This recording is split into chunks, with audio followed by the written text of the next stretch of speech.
Well, welcome to Mag Galleries. I'm Mike, and I've been working with Alexandra to bring this show together. I'm going to introduce Emma Peat, who is the Director of Education Programming at the National Alliance for Mental Illness, and she'll introduce everybody else. Thank you. Yeah. And thank you so much to you for opening up your gallery on what day is it today? It's Sunday. So I just got back from holidays, so I'm still kind of reminding myself. But thank you for giving us the space to have this conversation. So I'm from NAMI San Francisco, the National Alliance on Mental Illness. We're the largest mental health advocacy organization in the country, and NAMI San Francisco is your local affiliate. We're a peer support organization. So we provide services both for individuals living with mental health conditions, but then also for family members who are caring for a loved one with a mental health condition. And a really big part of what we do is reducing stigma by talking about mental health, by normalizing these conversations, telling our stories. Stigma is really one of the main barriers to people getting help. The average amount of time is 8 to 10 years from when someone starts experiencing symptoms to when they get help. So by having these conversations, we can try to reduce that amount of time and hopefully connect people to the care that they need. So I am so honored to be part of this conversation. If you need to take care of yourself at any point and take a break, I know this is a very heavy topic, please feel free to step outside and come back when you're ready. And I also have some resources that I can share with you, before you leave, if you are interested in support groups for yourself to talk about your mental health, or if you are worried about a loved one, or if you have young people in your life that you're caring for. So please let me know and I can share those resources with you. Okay, so let me introduce the guest speakers today. Alexandra Cicorschi, a visual artist working primarily with reclaimed wood and printmaking. Her work reflects on migration, environmental change, and more recently, mental health. She holds an MFA from Bauhaus University in Germany and has exhibited across San Francisco, Mexico City, and Germany with work in the permanent collection of Google headquarters. She lives and works in San Francisco, where she is an active member of the Romanian art collective SF. And Dale Djerassi is a documentary filmmaker and joins us today as the founding trustee of the Djerassi Resident Artist Program. Founded in 1979, Djerassi is one of the nation's leading multidisciplinary artist residences, giving artists uninterrupted time and space to create on 583 acres in the Santa Cruz Mountains. Okay, should we jump in and get started? Let's start with you, Alex. Can you tell us about the work in this exhibition and what led you to making this work? Sure. So I started thinking about the work in this exhibition about 2.5 years ago, when my newborn daughter was just a few months old, and I was spending a lot of time in those first few months with her, taking care of her and observing how she was this very gentle, fragile baby. She was like sleeping a lot, and she kind of reminded me a bit of my mom, or just that time in my life made me think a lot about my mom. My mom, who she died 15 years ago, and she died by suicide, and very unexpected. No previous warning, no explanation. So while I had my daughter, I was thinking a lot about my mother, and it's probably the time that I missed her the most and wished I could speak to her and ask her how it was when she had me as a daughter. And I was making these black and white ink geometric shapes for my daughter, because newborns, they don't really see much at first, and so I was just making these simple drawings for her to stare at.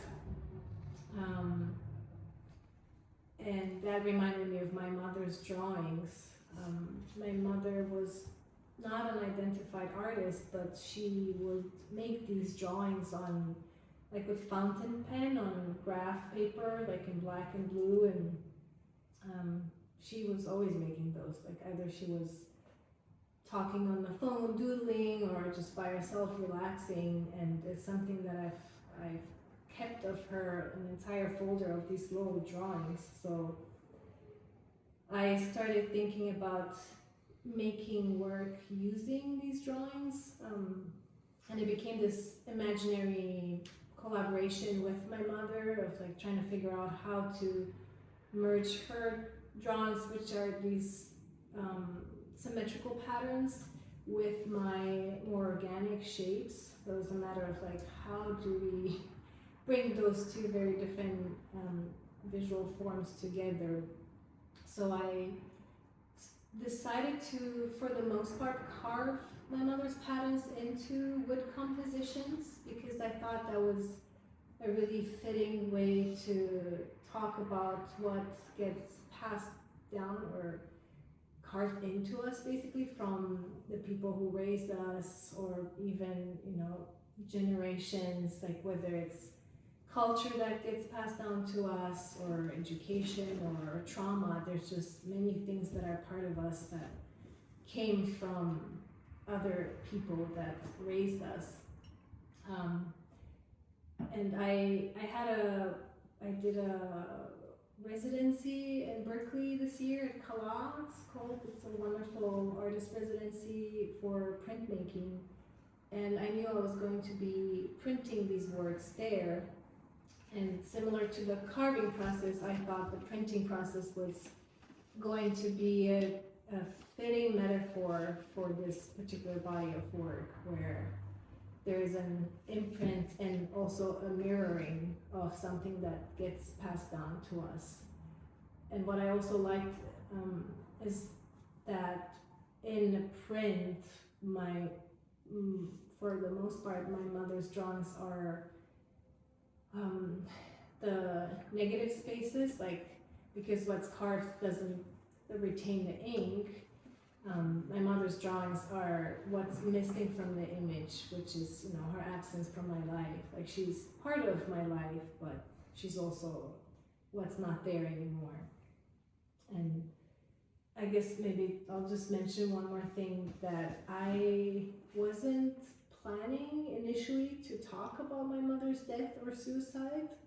Like, for me, I knew that was part of this work. It was, you know, an obvious connection there, but it was only during my Kala residency, when I was printing the works and I was kind of forced to look at them every day for hours and weeks, and I just looking at my mother's drawings made me think about my mother intensely in a way that I hadn't thought about her in such a long time. So a lot of memories and questions started coming up for me, and I started researching on the topic of suicide and like reasons, statistics, you know, what is suicidal ideation, and all these things that led me to the path of understanding more about the silence and the stigma around suicide, which I also then realized, like, oh, I think I've been quite affected by it, because I haven't really talked much about my, you know, close people to me know that I lost my mother to suicide, but that's about it. Like, there haven't been any extensive conversations. Like, people don't really ask many questions about her, what she was like, or what our relationship was like. So I realized that, oh, like, this stigma is real, and I think I have to talk about this. So what I thought was going to be just like some one-on-one conversations with people who want to know more about the work became like, oh, I'm going to actually come out and speak more about this publicly, and through these texts that are in the exhibition. Yeah, it's been a journey, a very recent journey. Thank you.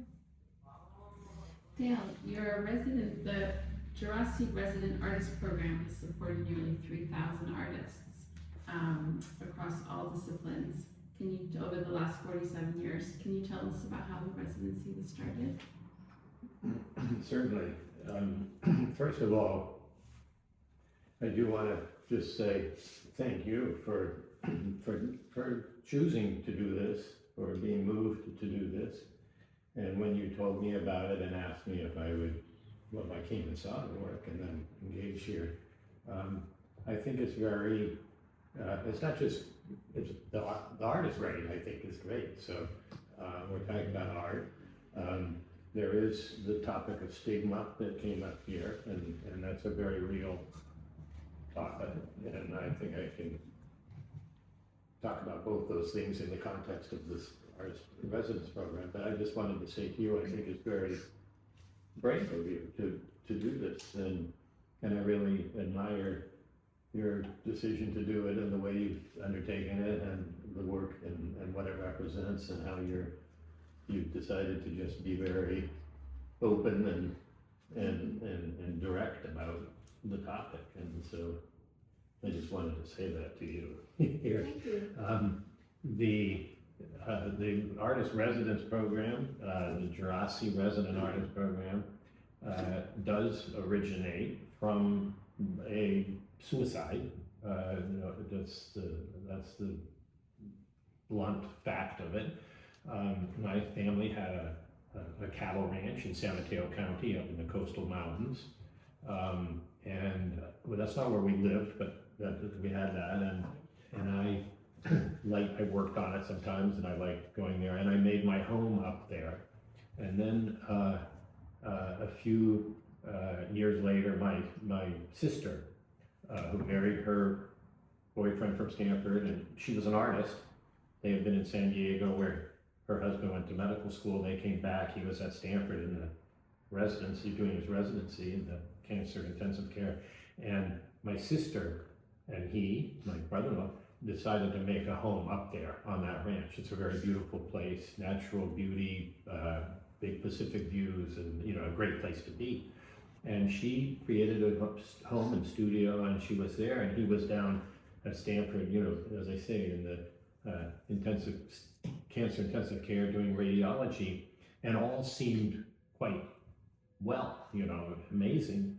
And very shockingly and unexpectedly, my sister committed suicide, and we did not see it coming. So it was truly a shock, as opposed to some sense of this could happen and whatever. And so then her house and studio was there, but her husband was then heading to Los Alamos to continue his work in radiology, in cancer therapy at Los Alamos. So, as well as an atom bomb, they also do, medical applications of nuclear. And so that house was sitting there empty. And it was a reminder of this emptiness and the absence of my sister. So that was a fact anyway, but then the empty house and studio was just a continuous reminder of that. My father and his partner and later wife, my stepmother, Diane Middlebrook, were in Florence.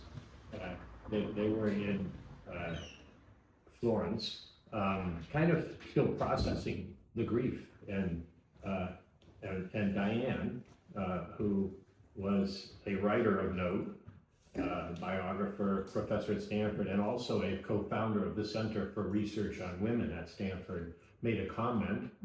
And her comment to my father there in Florence was, imagine what would be here if the patronage of the Medici had extended to women.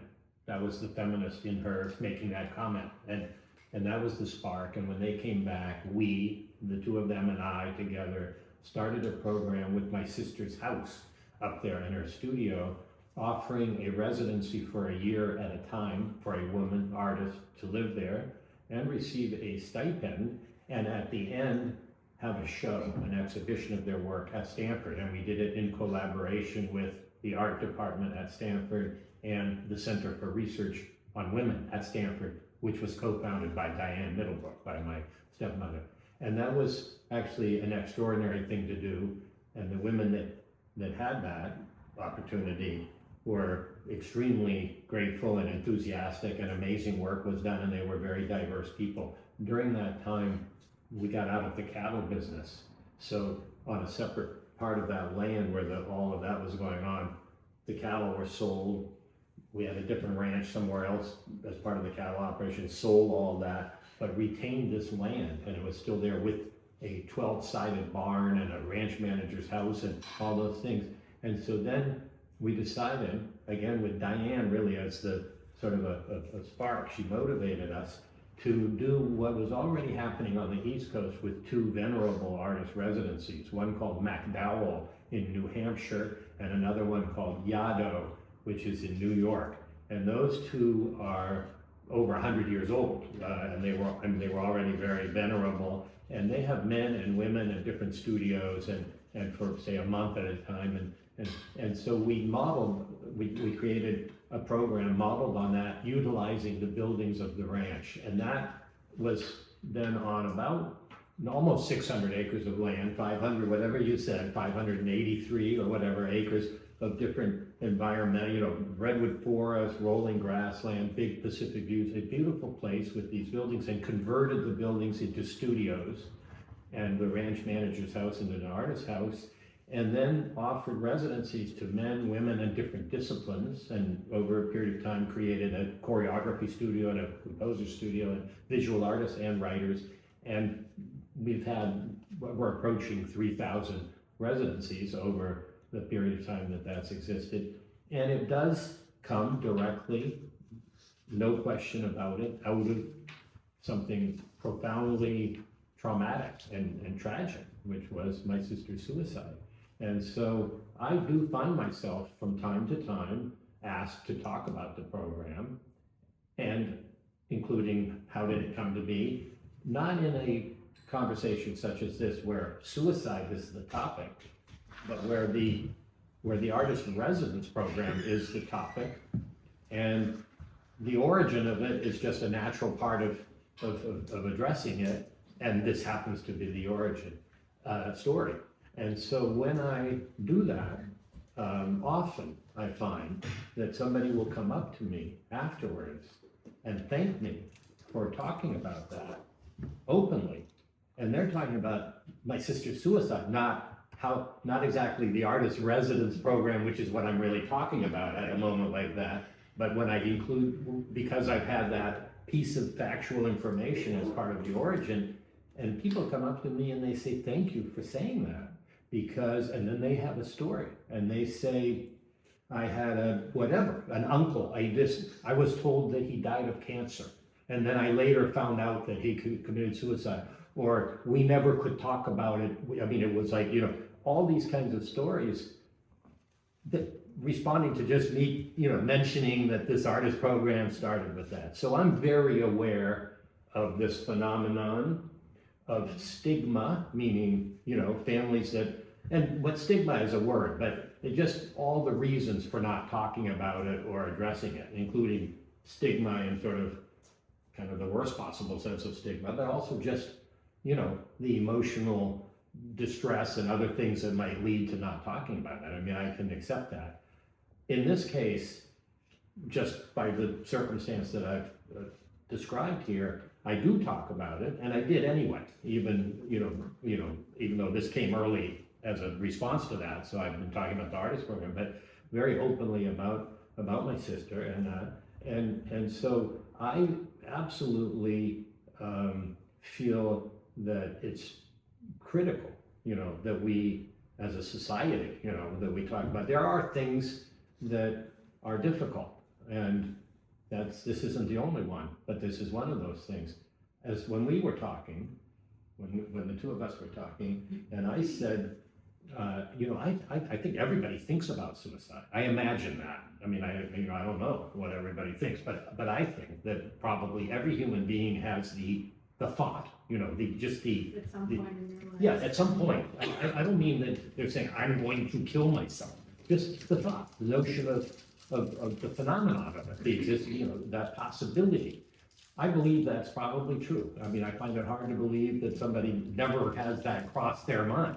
So that's one fact, that one ought to recognize. And then the other is the extent to which it really is a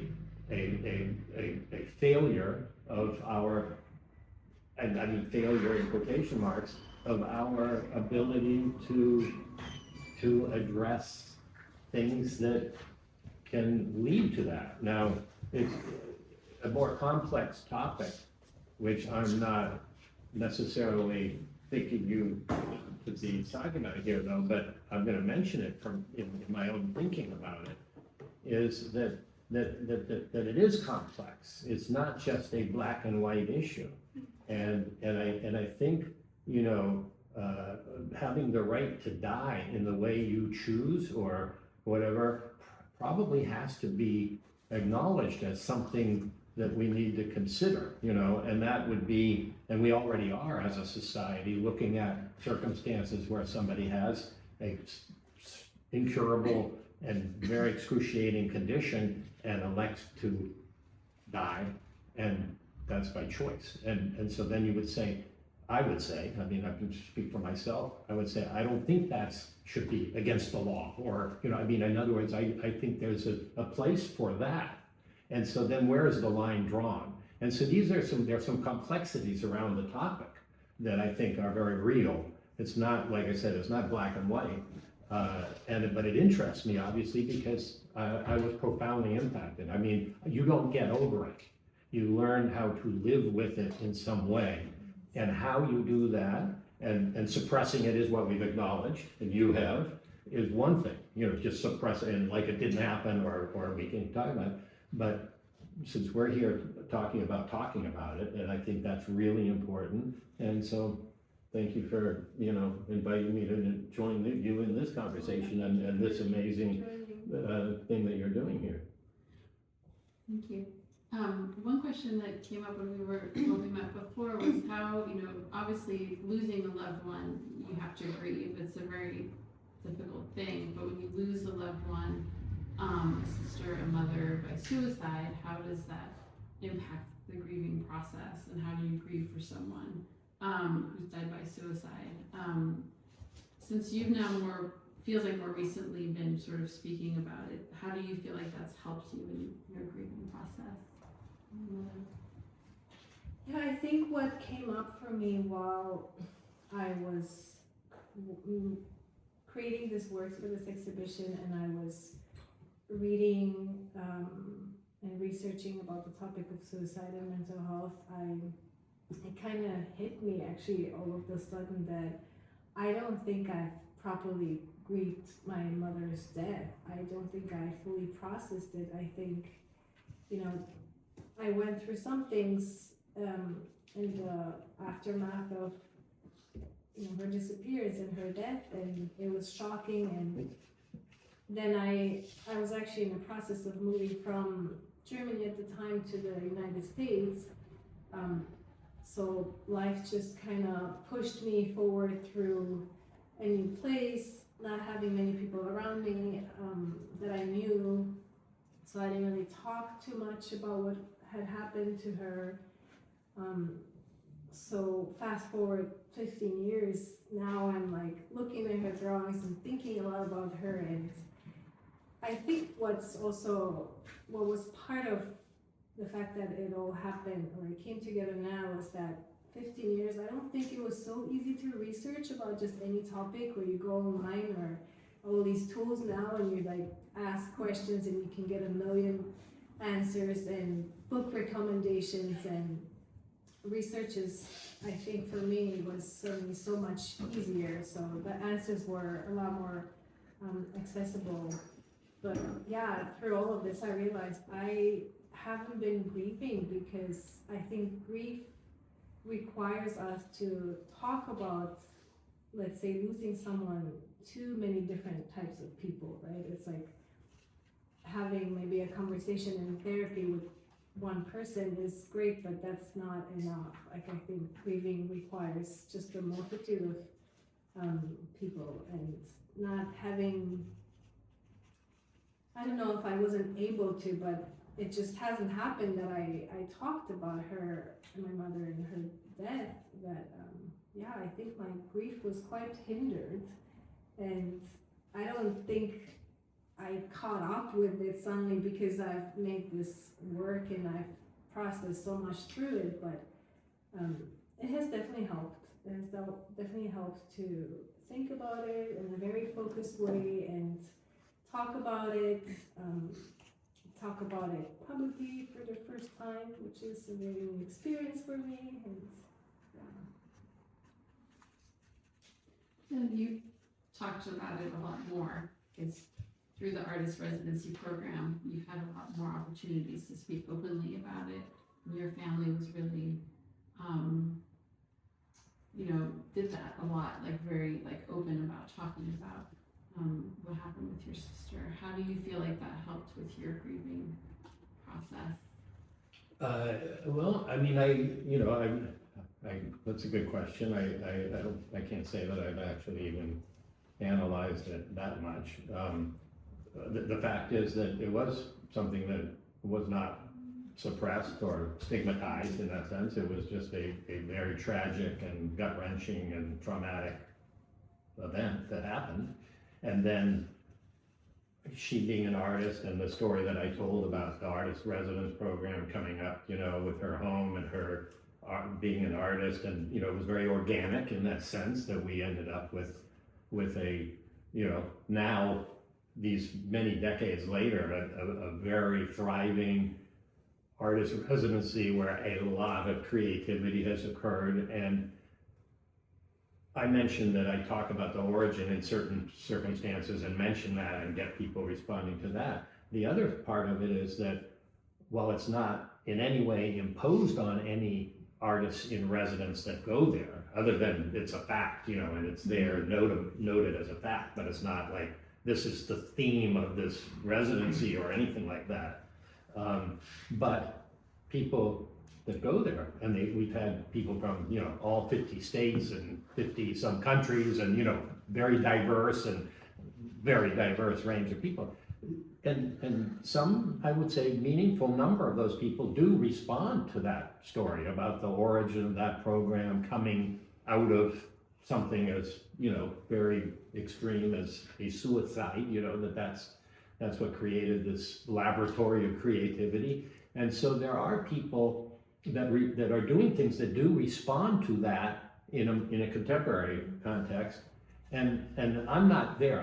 By the way, it doesn't belong to me. It's a public charity. It has an executive director and a board of trustees and all of that. I'm just very connected to it for the obvious reason, the personal connection, and I'm kind of the institutional historian, because I'm the person that was there, when it started, and nobody else was. It's part of it now.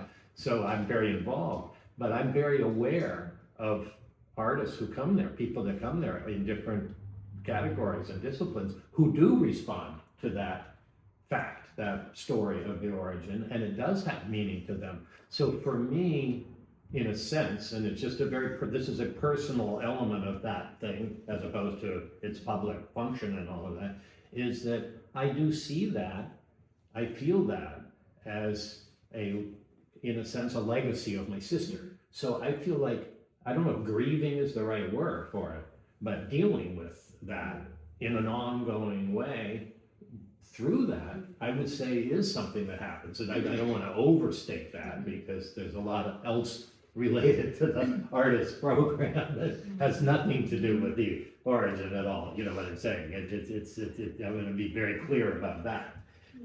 But because there is some recurring element of that there, for me, it's very meaningful.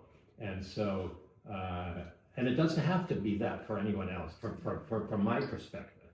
So people could go there, create something, appreciate being there, and the result of that, and not make any reference to suicide or the origin. And as far as I'm concerned, that's fine. And if it's doing its purpose, its function, which is to give people this opportunity to be creative without, commercial requirements or the other thing, that if it's fulfilling its mission, for me, that's good, Yeah. Because for me, it does reflect on something tragic that has this thing going on, but it doesn't have to be that for other people. Anyway, that's a long way of saying that it's an ongoing process for me, I think. And at NAMI, when we talk about mental health recovery, we talk about different stages from crisis to coping to advocacy. And, we don't necessarily move through those in like a, linear fashion and then you're done. We move through these stages in different ways. But this idea of this advocacy stage, very tragically, your sister and your mother didn't get to that point. But you are through this conversation, through your art, and through this artist residency in all these different ways, they're getting to this advocacy piece is happening. You're making it happen for them. Well, as I said, I'm extremely impressed and grateful for your deciding.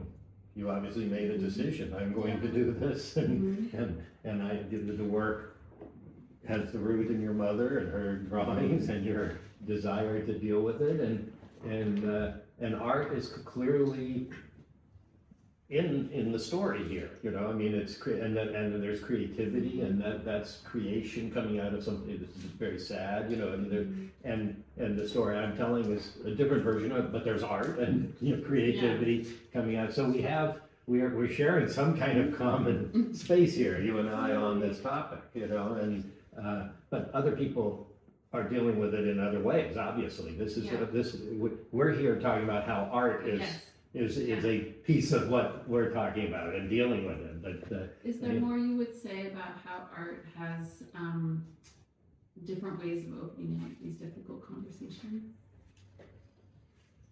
I think what I maybe realized while I was making the work for Gentleness for this exhibition was that there were things I didn't quite have the words for yet, but I was able to still make the work about them. So I was able to express something that for me wasn't fully formed, and it probably still isn't fully formed, and it may never be fully formed, but I think maybe just art in general has this ability to open up difficult conversation just from the simple fact that two people can be standing in front of an artwork that talks about something really difficult, and they can experience something similar without having to talk directly to each other. Like, language can be sometimes difficult in approaching topics that are not so easy to talk about. It's also one of the reasons why I chose to, for the artwork that's hanging in the window, that's text-based. It's a transcription from the essay by Virginia Woolf called "On Being Ill," and she talks about how illness is such a common human experience, yet it's not. It's barely developed in literature, especially compared to topics like love and war. But she specifically talks about how language, and she talks about the English language, is limited in expressing how one feels when they're ill. And she's not talking about mental illness specifically, just the illness of the body and how that affects the state of mind. Like, we just don't have that many words to describe that state of being. So I think art has that, because as a language it's limitless in how it can express, and it's also a sideways entry point into something that's really difficult to talk about or to even think about or understand. I mean, I can think of examples like Picasso's Guernica or Goya's etchings about the horrors of the war that were such powerful images in talking about something that's just too horrible to talk about. So that to me is like an example of how art can definitely open the door towards difficult conversations and connecting people and supporting them. Yeah, no, I would say that, so what we're saying here, I think, is openness is advised, as opposed to trying to suppress it, not just stigmatize, that's an extreme thing, but even, sort of the suppression of it so that it's sort of like, it's not talked about and, it is, I think we're sharing the opinion here that it is actually something that's worthy of being talked about and explored. And I also would say on the grieving that you were talking about, I explained how the creativity that emanates from the artist program that was created out of my sister's suicide is something that helps me deal with that still in an ongoing way. So that's a very specific circumstance that exists, something that was deliberately created without knowing exactly what it would turn into, but it did, and it has, and it's doing that, and I'm grateful for that, and I care a lot about it carrying on after I'm gone myself. I hope it will continue to do what it's doing. But it also I'm thinking about when this actually did happen. Back going back to when. Like there's the time when when you found out your mother had committed suicide. I was in Argentina. I was just mentioning to Alexandra, it's a long time ago, and it was the World Cup, and Argentina had just won. And I literally got a telegram immediately after that from saying to call home, and it was the news that my sister had left a suicide note. She had not even been found. I flew immediately back from Argentina for that, and it was very shocking. Nothing that I had ever expected to be confronting in life. And so my family, we dealt with it in the sense of, it wasn't suppressed or denied. This has happened, and we celebrated her life and mourned and all that. But I was traumatized. I mean, there's no doubt about it. I was traumatized, and I think I have some amount of PTSD to this day, many decades later, and I don't want to deny that aspect of the impact that it has that way. So, I described to my wife, who asked me about the stages that I went through, because I mean, she sees me as a reasonably functioning human being, and just wanted to know about that. And I said, initially there was profound grief and whatever, and then I described my condition as almost like a pet rock. And there was a time many years ago when a thing was sold called a pet rock. It was a gimmick, it was a funny thing, and it was like, you can buy your pet rock and it's very easy to take care of, and you don't, no, but you've got your pet rock. I would say, like, I had my pet rock, period. I didn't feel suicidal, but I didn't feel like I wasn't motivated to do anything. It was kind of like there was a, I mean, in quotes, a sort of a deadening of the life experience.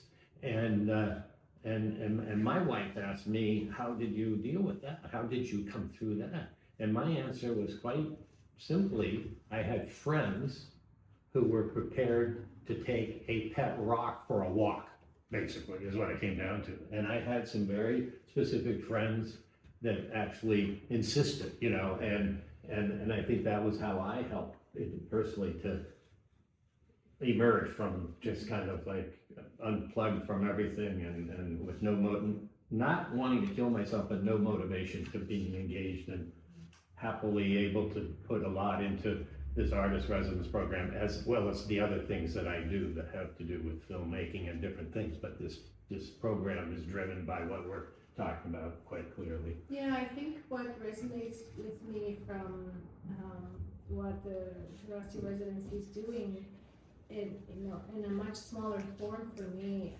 that you talked about Emma's legacy, right, and how you're invested in the continuation of this residency program because of what it means for you. I felt something similar for the work in this exhibition. Mm-hmm. Like this, it was you know, it was a way for me to process through grief and memories, but it also felt really good to feel like I am giving my mother a voice that she never claimed for herself, because she never spoke to anyone about what she was feeling, what she was going through. That's why her death came so unexpected and as a shock for everyone. So I think just making our work that has to do with her, and you know, very directly with her drawings that are now out in the world and hopefully they're going to exist for a long time, felt like giving her a voice and is like honoring her life in a way that is healing for me, and in this abstract way maybe healing for what she must have been going through. I feel that with what you're doing here, for sure. You know, I mean, I feel that, you know. I feel what I feel about my sister or whatever, but I feel here with this work that you did and how you've expressed it, the statements that you've made that go in little pieces of paper around here, but very, very profound statements that you've made, this piece here. But also the fact that each piece of art here, which is in its own right, as far as I'm concerned, a great piece of art, but that also emanates from your mother, very literally, you know, this design that you're talking about. But then you doing with it what you've done, and in that processing of the whole thing is, I'll say it again, I just think it's admirable, and you know, I'm impressed by this project. Can you tell us talk a little bit more about your work and your medium, why you work with wood, and more recently printmaking? Yeah, I started working with wood soon after I moved to the US. It was LA. I moved from Germany, and that came actually very soon after my mother died.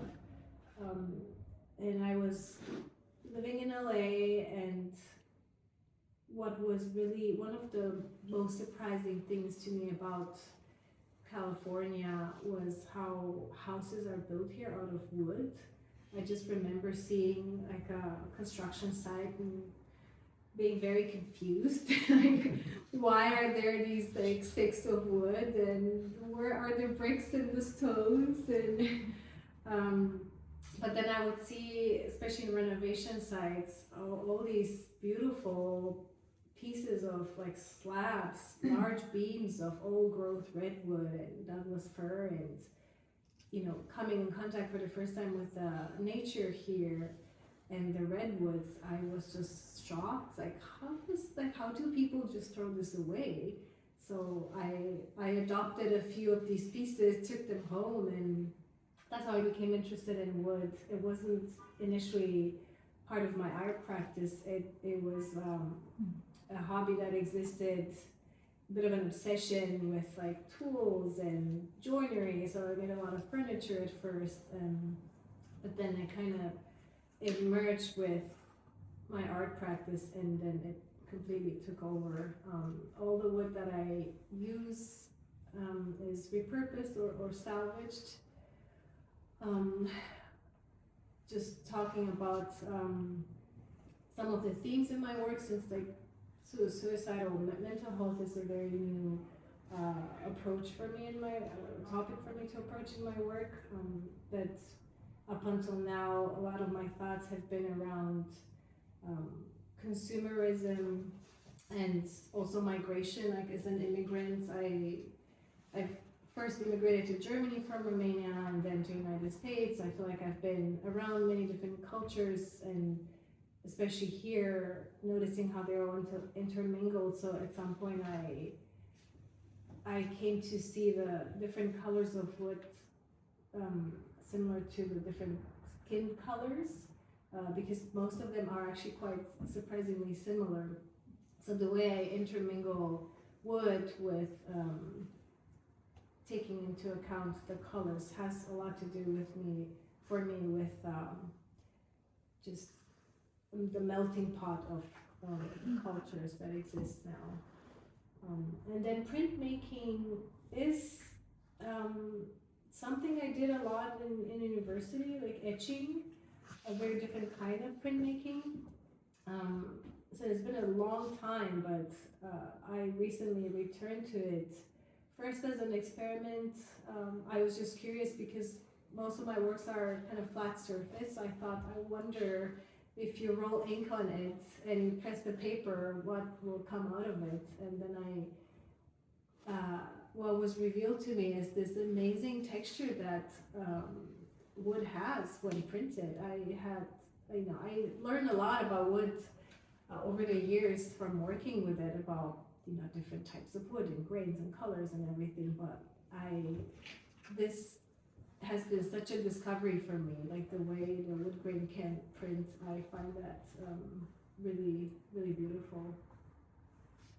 I have two questions for you. One is, in each of these pieces, would you say there is an element of your mother in the design sense at the root of it? Mhm. So each of these works has that Yeah. as a piece of it. Mm-hmm. And then the other question is, can you tell us about this? Yeah. So apart from it being one of my mother's drawings, this artwork specifically is it's called Breaking the Stigma, and it's asking anyone who can do so to participate by sharing a thought or a story, like a personal story related to mental health, whether it's their own or someone that they know. And every writing I've received so far, I transcribe onto this paper. And How are you receiving those? there's different ways. So there's a QR code here, and there's been we moved them for this talk, but they exist over there. There's postcards for people, for visitors to write and leave here, or take with them and mail to the gallery. So I've received, either written notes so far or digital. So each line submissions. here is one that's the, I mean, some of them are multiple well, lines. but it's made up Yeah, of all the. It's made up of other people's writings, and it's been an interesting experience for me to transcribe texts from the writings, like profound writings from other people. It's just a profound experience because it's like really not reliving something, but there's definitely a type of empathy that happens as you're pausing on every word at the pace of your own handwriting. Like you're really feeling the text, and it has helped me to see, although the stories are so unique, there's kind of a common thread that goes through all of our struggles in life. And something really beautiful happened yesterday while I was writing. I wrote someone's words, and then on the next line, it was a second person text, and the word healing existed in both lines, and it happened to overlap perfectly. Like both lines was like healing, and the stories were completely different, but they both, I don't know how that happened, but to me that was just so telling. Yeah. Like the purpose of this artwork, and hopefully this exhibition, has so much to do with healing and hope as well. And I was very grateful to receive, or very happy to receive messages from people saying that this exhibition feels very healing. Similar to you, like when you talk publicly about the story of Djerassi and Pamela's death, I have never before had strangers walk up to me and thanking me for sharing my story. So I'm very grateful for that experience, but also I'm glad because it has told me that this was the right decision to talk about it. I really didn't know how it was going to land with people. So yeah, I encourage everyone who hasn't yet participated to submit in any shape or form you can, or like or share, because the goal for this artwork is to fill up by the end of the exhibition. Well, we'll open it up for Q&A in just a minute, but we have some time for some closing thoughts. So Is there anything you want to add about how you hope to continue the conversation in the future, either through your work, Alexandra, or through the resident artist program? Yeah, I mean, I definitely feel like this is a door that opened for me, and just talking about maybe mental health in general is going to be part of my art practice.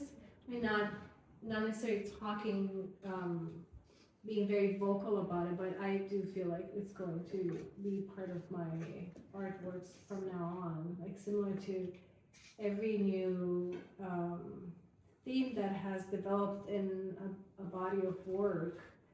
Like my last exhibition had a lot to do with migration and movement, or previous works that talked more about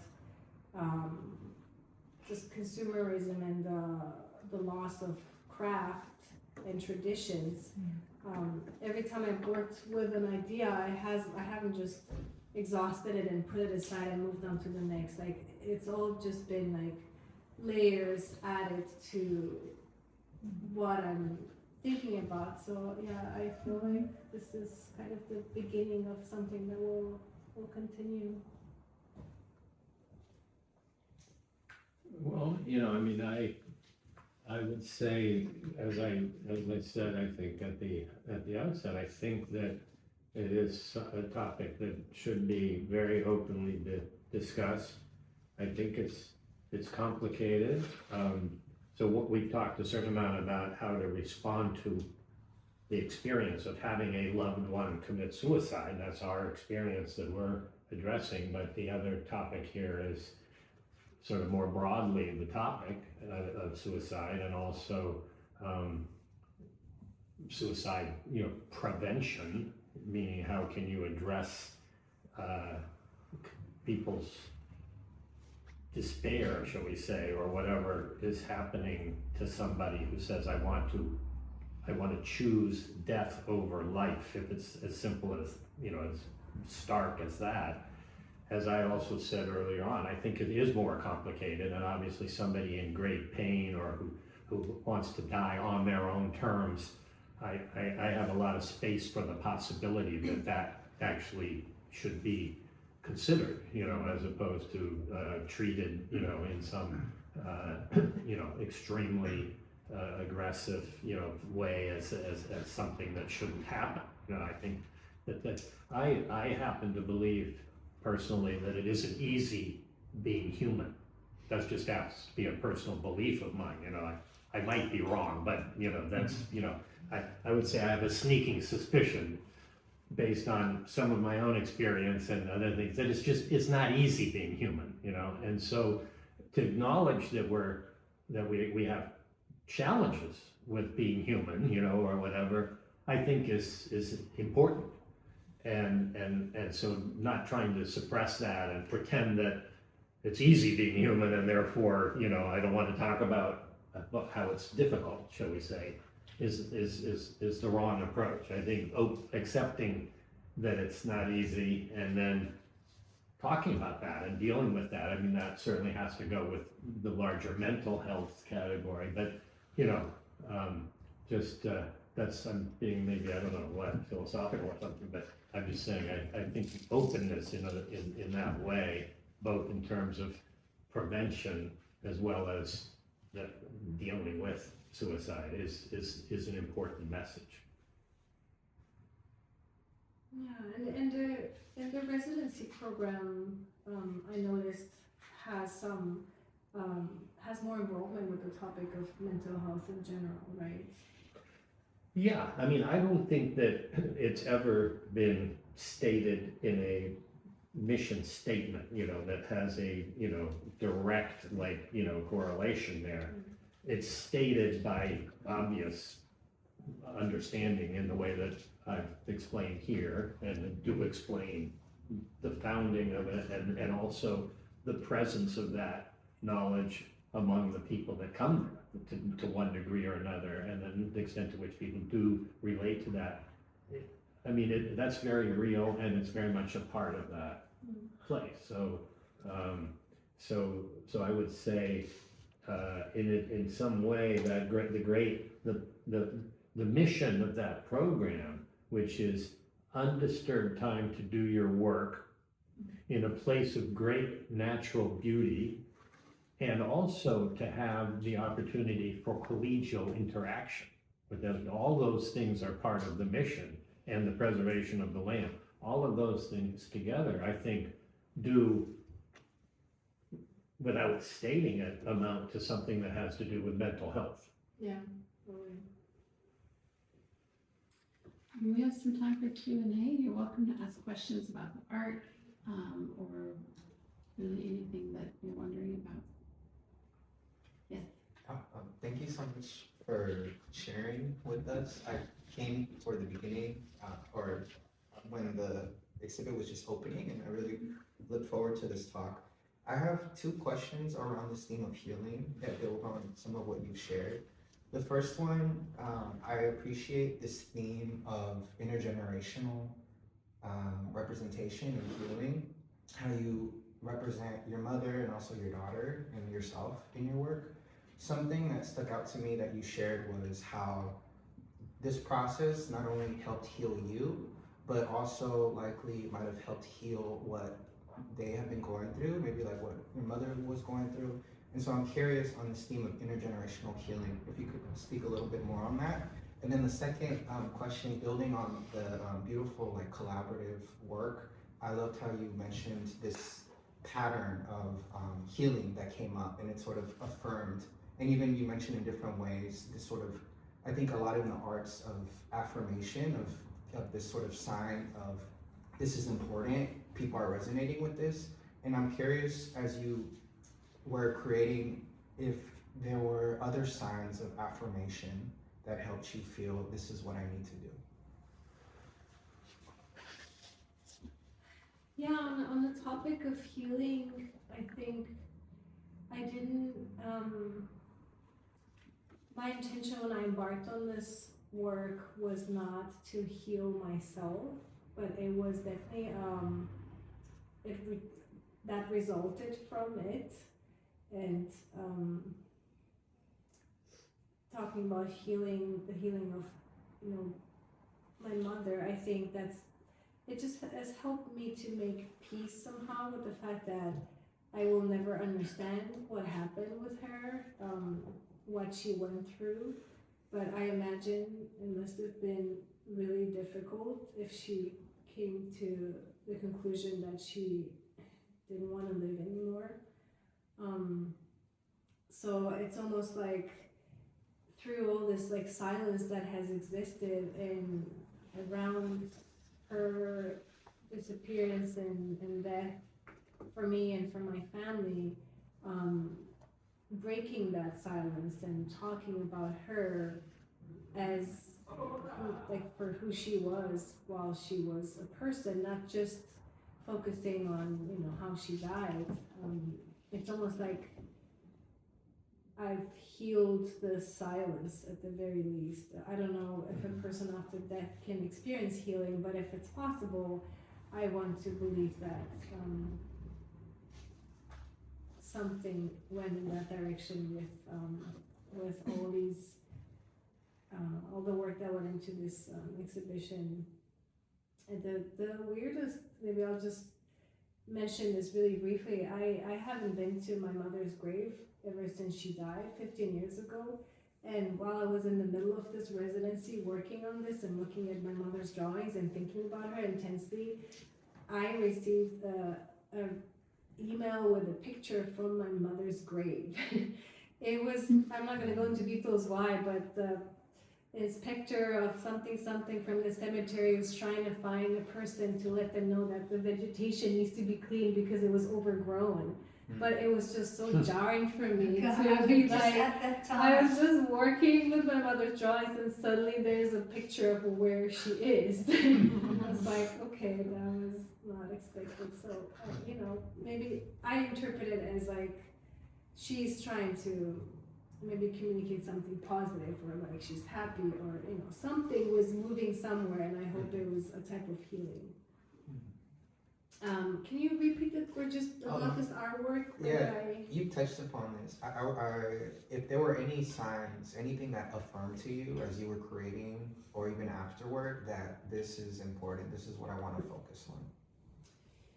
Yeah, I think just this whole exhibition has told me that given a safe platform for it, some people are very happy to open up and speak and share their stories or someone else's story. So this artwork was also very much an example of that for me. I really wanted to encourage people to share because I noticed that sharing creates connection, and just being vulnerable is actually so important and powerful in our relationships. And at first I sent this request for these texts to all of my friends, and the answers that I received that were signed, like this is anonymous by the way, but you have the option to sign your name if you want to. I don't put any names in here, but when I received answers where the friends had signed their names and they had shared something that I didn't know about them, it created such a strong connection for me to them. I was like, oh, thank you so much for entrusting me with this. So I hope that as a whole, this artwork creates that for everyone who's sharing and reading also. Thank you. Well, I just maybe following up your comment, Alexandra, just want to thank you because I think this exhibition is very powerful, it's gentle, it is also opening a big door to communicate and to connect, as you just said, and it's also like to open conversations. I think it's uncomfortable to talk about being weak or about being very sad or about being just like very vulnerable, and I just think this is just a very powerful way of bringing people together and to really like heal together. And I think the power of art is also like helping us to communicate in such a different way. I mean, I was very impressed when you told me you were gonna open the really like public to talk about this, and my first reaction was like, oh, this is so private, right? Mm-hmm. And I think like, I feel that we tend to try to hide a lot of emotions that are so strong within us. And this is just like a very open way to say, you know what, let's talk about it, and it's okay, right? Like you are not alone in a way to talk about like so many things that we all experience and think, because we are all humans, right? And we all struggle. Yeah, I mean, I think it's normal for it to be difficult to talk about something private or personal, or especially something related to death. Like that's always hard to talk about. I think it was because of the stigma around it that I decided, like, you know what, I think the main reason why I don't want to talk about it is the stigma and the shame. So maybe that's why I should be talking about it. Right. And I just remember the first time I shared about my mother's suicide. It was online, it was an Instagram post, and I wrote the text and I hovered over the publish button for a really long time, and it was so scary, and I was like, oh my god, I'm doing this, oh my god. I would say that first step was probably the hardest one, because afterwards, I think, thanks to the older reactions, like the positive reactions I received, it's a little easier now to stand behind this conversation. Can you talk about how you combined you and the collaboration with your mom, the artistic process, and then the emotional process as you did it? Because whatever, I'm not going to say the words, I also don't have words for things. Yeah. Can you talk about how you combined the art and the emotional process as you did it? Because whatever, I'm not going to say the words, I also don't have words for things. Yeah. I mean, I think I, it's normal for it to be difficult to talk about something private or personal, or especially something related to death. Like that's always hard to talk about. I think it was because of the stigma Yeah, there was, I guess for better or worse, I can say that I overlapped them, right? Like I took my mother's drawings and I overlapped them and I literally carved them into my work. So I kind of I thought about, what part of me comes from my mother. Those are kind of the drawings itself. So the collaboration was like an imaginary conversation with my mom of like, how should we do this and how can we merge these like very different visual forms into one artwork. And the emotional process of it was actually quite difficult. Like I remember the deeper I went into making the work and looking at the drawings and thinking about my mother and researching, and like it just became so much, and I was going through this tension of, oh, I just want to break down right now and like really feel everything that I'm feeling, but I'm not gonna let myself fall apart because I have a deadline to meet. So like, it was like, okay, I'm gonna feel everything I can without going too far.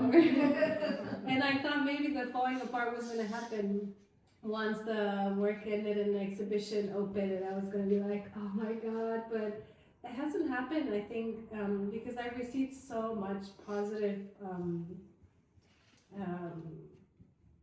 responses from friends and people I didn't know, so that has given me so much hope and support, and I hope that returns back to the community and all the people who are here to see the work and read the text, which by the way, some of them were written with the help of volunteers from NAMI SF, so thank you for that. Yeah. Yeah, some of our interns, we have a lot of interns this summer and they were busy doing some of the research. In terms of myself, people ask me about grief. I don't think I've ever gotten over grief of the past or grief over my late husband or older ones. So usually what I do is I just focus on one that, since there were so many, I just become overwhelmed. And so I just focus on one. And then I finally realized there's nothing to get over. That it's part of the life process, but that it's not as intense and it's not every day. But mostly, I like our deadlines for what you just said. Yeah. Right, so that when it Like becomes anchors in reality. Yeah, well, I got the next deadline. I gotta finish that, and then I'm on to the next. So, but I think that it's just an ebb and flow, and that it's not part of accepted society, or what you mentioned, the right to die. It's just not. I don't know, people just push it away. And that's not going to happen to me. I'm not going to have to deal with it. So it's more than just stigma. It's kind of, denial. Don't put it in my face. But then you are sharing it, and so those that want to, we're here.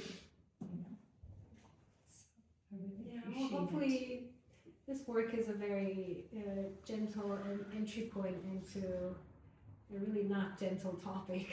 Yeah. And we wanted to leave you with something that you can do, like a positive action that you can take. So certainly sharing your words to be part of the community piece is a positive action that you can take through telling your story, you're sharing your words, you're helping to spotlight this conversation. We also have, again, like some resources, both in terms of if you feel like you would like some support. There's also lots of ways to get involved and being that advocate, whether it's volunteering or leading a support group, or talk to us if you're interested in learning more about that. Shelby, who's also a part-time person with me at NAMI, can talk more about it. We'll be here to answer any questions. There's gonna be a closing reception on August 2nd, so I think, Alexandra, you've done such a great job of really sort of making this month, bringing these different pieces to it. And so after this conversation, we're gonna get to have this closing reception, and we'll have some more resources here. The American Foundation for Suicide Prevention will be here, maybe some other organizations too, so we'll see you then. And I think that's it, right? Any last thoughts you want to share? I'm gonna make sure. Well, I know it's time to close, and I know you need to leave soon, but I was very curious about one thing, if I may ask one quick question. Oh, sure, yeah, I mean, I don't have to dash out the door right this second. Pamela died in 1978, and The 5th of July, 1970. and you have always, you and your family have always talked openly about how she died by suicide, right? Mm-hmm. And so I'm curious, because so many years have passed, have you noticed a difference in how people are able to talk about suicide? Like, has there been any kind of evolution in maybe, or people's reactions when you talk, like from 1978 until today? Has there been a change? Well, so, I mean, in my own very specific personal experience, I would say that there probably is some more, I perceive more